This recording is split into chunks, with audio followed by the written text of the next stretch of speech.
నవ్విపోదురుగాక నాకేటి సిగ్గు అన్నటువంటి సామెత అనాలా, లేకపోతే గనక ఏనుగు రోడ్డు మీద వెళ్తుంటే కుక్కలు మురుగుతాయి, ప్రతి కుక్క వెనకాల ఏడబడి సమాధానం చెప్పాలి అనాలా అర్థం కాదు. భారతీయ జనతా పార్టీ నాయకుడే జగదీప్ ధన్కడ్. ఒకప్పుడు జనతాదళ్, తర్వాత కాంగ్రెస్ పార్టీలో కూడా ఉన్నారు, ఆ తర్వాత బీజేపీలోకి వచ్చారు. బీజేపీలో ఒకప్పుడు బీజేపీ హయాంలో గవర్నర్గా కూడా పనిచేశారు, తర్వాత ఉపరాష్ట్రపతి అయ్యారు. ఆయన రాజీనామా చేశారు.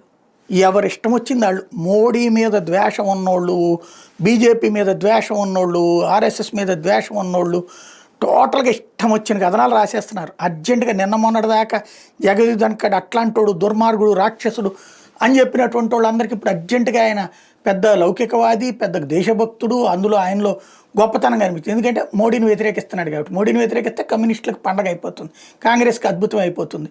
ఇంతవరకు వాళ్ళందరూ మాట్లాడి అకస్మాత్తుగా రివర్స్ అయిపోయి ఇప్పుడు మళ్ళీ మోడీని మాట్లాడతారు. బట్ బీజేపీ దాని మీద నోరు మెదపదు, సమాధానం చెప్పదు, రాజీనామాను ఆమోదించేసింది. నెక్స్ట్ ఎలక్షన్స్ ప్రాసెస్ నడుస్తోంది. ఎందుకు ఏంటి అనేది ఎవరి వాదన వాళ్ళదే.